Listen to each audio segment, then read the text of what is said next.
Good morning, and thank you so much for inviting me to speak to you today.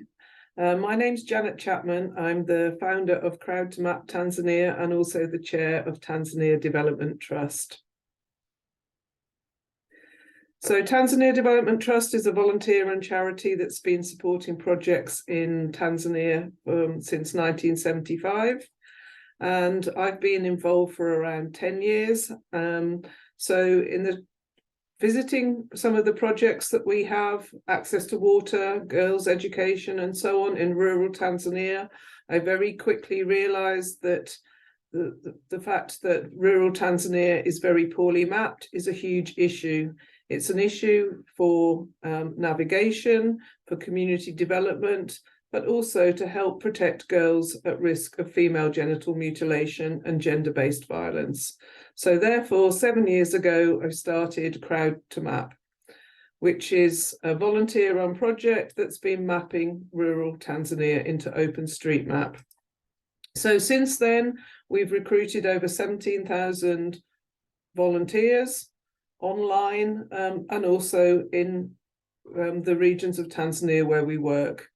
And so those volunteers from all over the world have added over 5.3 million buildings, nearly 300,000 kilometers of road, and over 10,000 points of information, such as water points, health facilities, and so on.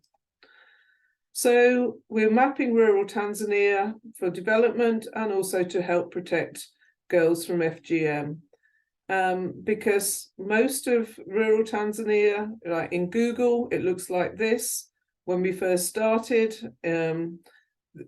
OpenStreetMap was not much better. This is a place in Mara where girls are particularly at risk of FGM and where activists we work with run 2 safe houses. Now, the map of Magumu is much, much more detailed, as you can see. So we're mapping remotely using the tasking manager and OpenStreetMap directly, but we're also training people to map their local communities using organic maps and ODK. So these 2 groups of mappers are really, really different generally. The remote mappers usually are highly educated, often they have degrees and so on, and they've used maps in their daily life since they were very young. And they also have access to a large range of technology. Generally, people have laptops, often tablets and smartphones. They don't have problems accessing data, and they don't have problems with power cuts. The people on the ground in Tanzania are very different. Many of them, particularly in rural communities, didn't complete secondary school. Some of them really have not had much education at all. Often they've never seen a map of their local area because they don't really exist. And usually they have never used a smartphone or laptop or been online. Access to data and connectivity is a perpetual problem, as is even charging their devices if they ever have access to one. So we first started, as this is a volunteer project, in terms of mapping on the ground, field mapping, we were reliant on people that had their own device because we didn't have a budget to supply any. So that was typically people like this gentleman here, who's a teacher and has his own smartphone. And that was of great use, but it was generally men that had the smartphones. So when we first started, the field mappers were much more likely to be men than women. So we got a microgrant from Humanitarian OpenStreetMap in 2017, and that allowed us to buy some very cheap smartphones and recruit some female mappers for the first time, which was fantastic for us because we always wanted to do this. However, female mappers, particularly in the rural areas where we work, faced additional challenges. So, for example, men were telling them, oh, what are you doing? You're wasting your time. You should be at home doing your chores, cooking and cleaning. This is a very patriarchal society. They also faced a lot of harassment, threats, and so on from men, particularly when they were traveling on public transport or on the back of motorbikes, etc.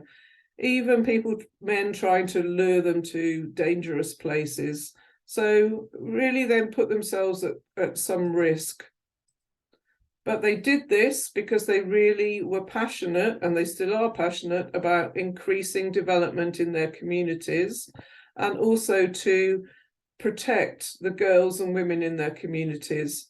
So we're working very closely with activists fighting FGM and gender-based violence. And so they needed better maps to help protect those girls and women at risk. And they also saw that having access to technology like smartphones, like mapping, right, is a way to develop change in their communities, and they wanted to really be part of that.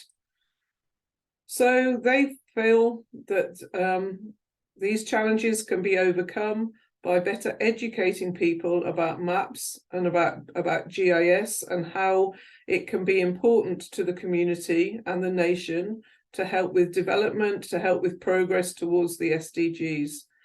They also feel that men, particularly in villages, need to be educated about gender equality and about treating women right. And they think that there needs to be better security in villages. Right?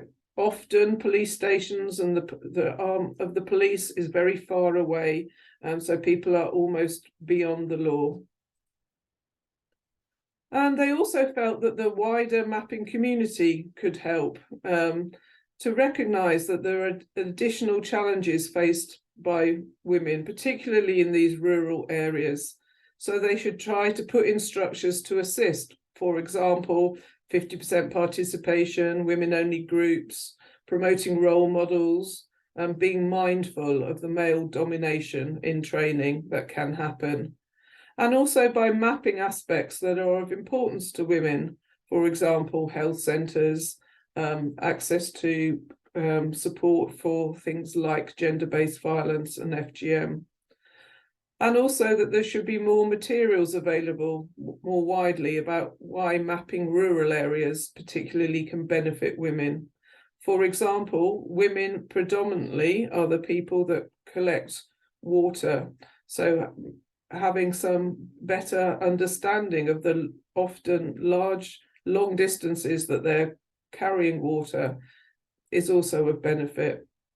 And recognising that there are additional funding needs because women in these areas are much less likely to have a device of their own. So we have, in our time at Crowd2Map, we have helped set up 16 different youth mapper chapters in Tanzania. And in this, it was also the case. We asked for volunteers when we set up the first youth mapper chapter. We asked for a volunteer from men. Every man put their hand up, pretty much. We asked for a volunteer from women. Nobody put their hand up. So we had to work harder to encourage women to participate, to put themselves forward. And once we did, they actually turned out to be incredibly competent and really good leaders.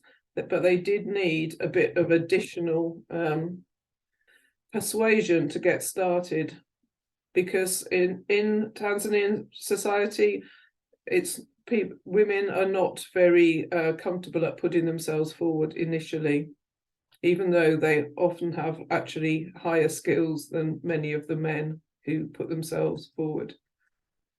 Also, in training, this would be a typical scene. So there are very few resources. So typically, a man will take the resource, and the women will end up watching them. So we've tried to be very aware of this and try to intervene to make sure that it doesn't happen too much. But it's an ongoing issue, and I would be interested to hear how others have overcome these problems. So we've been mapping remotely, as I said, typically using tasks from the humanitarian OpenStreetMap tasking manager. So also we've been able to access some additional data, such as building footprints, so that we can work out where the missing buildings are and then produce tasks accordingly, as you can see here. We've also been mapping directly into OpenStreetMap, particularly when we have local knowledge. So, for example, some of the village names here have been added directly because people know, okay, this village between here, we know the name of that, so we will add it directly. Also, we've had access to open government data, such as clinic locations, and we've added that directly, as you can see here, and then using water point location data to add village names, etc. Trying to manage volunteers and keep them motivated is incredibly important, and one way we've done this is we've set up a Slack channel for the remote mappers, and one of the reasons we do this is that we give feedback to new mappers. So more experienced mappers give comments on people's first mapping attempts, which is really motivating. We've also set up quizzes and badges to help, again, motivate. Then for field mappers, we have WhatsApp groups, and we have very regular training for that. And then we post, because access to data is an ongoing issue, we always record these and then put them in a YouTube channel and post the recordings. And in Tanzania, we're using mostly organic maps. And this is really excellent because it also has a routing option, so that you can find quickly the way to wherever you want to go. So one of the main reasons we're doing this is to help protect girls from FGM. And this happens during a cutting season, during the long school holidays, particularly in the areas that are shown here. So we've set up networks of digital champions. So this is now over 200 of them, with support from UNFPA. So one woman in every village is trained to map her community, to map the safe places, but also to report gender-based violence using ODK. And from this, we've also produced clan maps. So because FGM in Tanzania is based around, it's a cultural issue around tribes and sub-tribes called clans, and clans cut the girls at different times. So having a good map showing where each clan is located is really important for helping to prevent this. So typically what would happen in the cutting season is the activists and the police gender desk will get a phone call saying girls are about to be cut in Kabancha village. Before we started, that village was not on any map. So having better maps and having maps on phones that can work offline allows the activists and the police to get very quickly to that village and rescue the girls at risk. This has helped over 3,000 girls to be protected.